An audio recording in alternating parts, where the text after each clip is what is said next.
আবার তার অবাধ্য হলো। তাই ঈশ্বর ফিলিস্তিনিদের অধিকার দিলেন তাদের উপর 40 বছর ধরে রাজত্ব করবার। তখন তিনি শিমশন নামের একজন পুরুষকে নির্বাচন করলেন তাদেরকে উদ্ধার করার জন্য।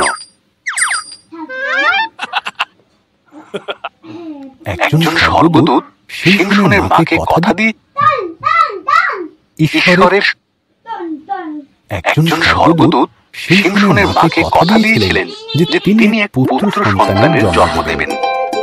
শিমশনকে ঈশ্বরের কাছে 3টি প্রতিজ্ঞা করতে হয়েছিল।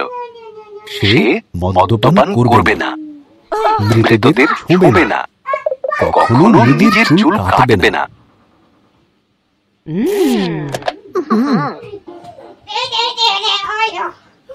ঈশ্বর শিমশনকে অত্যন্ত শক্তিশালী করে তুললেন। তিনি একটি সিংহকে হত্যা করলেন এবং মৌমাছিরা সেই মৃত সিংহের গায়ে মধু তৈরি করল। শিমশন সেই মৃত সিংহটিকে স্পর্শ করলেন এবং ঈশ্বরের কাছে করা প্রতিজ্ঞাগুলির মধ্যে একটি প্রতিজ্ঞা ভঙ্গ করলেন। এমনকি তিনি সেই মধুও খেলেন।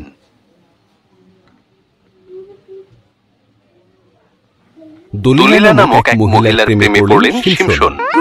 কেন শিমশন এত শক্তিশালী সেটা খুঁজে বের করার জন্য ফলিস্তীয়রা দলিলাকে প্রচুর অর্থ দেবার আশ্বাস দিল।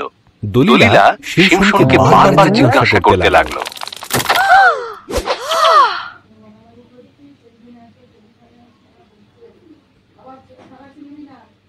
শেষ পর্যন্ত শিমশন দলিলাকে বলেই দিল তার শক্তির রহস্য। যদি আমার চুল কাটা যায় তাহলে আমার শক্তিও চলে যাবে। তাই যখন শিমশন ঘুমিয়ে পড়ল, দলিলা একজন মানুষকে ডেকে পাঠালো তার চুল কেটে দেবার জন্য। শিমশনের শক্তি চলে গেল।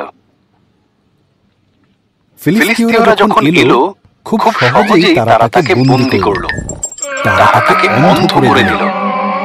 তারপর তারা শিমশনকে কারাগারে বন্দী করলো এবং তাকে দিয়ে ভারী ভারী পাথর টানার কাজ করাতে লাগলো। ধীরে ধীরে শিমশন দুটি ধামের মধ্যখানে দাঁড়ায়। ধীরে ধীরে শিমশনের চুল পূর্বের অবস্থায় ফিরে এলো। ফিলিস্তীয়রা শিমশনকে তাদের মন্দিরে নিয়ে এলো তাদের মিথ্যা দেবতা দাগনকে ধন্যবাদ দেবার জন্য। যেহেতু তারা শিমশনকে পরাজিত করতে পেরেছে, শিমশন শেষবারের মতো ঈশ্বরের কাছে তার শক্তি ফেরত চায়। শিমশন দুটি ধামের মধ্যখানে দাঁড়ালেন এবং তাতে ধাক্কা মারলেন। মন্দিরটি ভেঙে পড়ল। সমস্ত ফিলিস্তীয়রা মারা গেল এবং সঙ্গে শিমশনও। শিমশন তার প্রতিশ্রুতি রাখলেন, কিন্তু ঈশ্বর রাখলেন।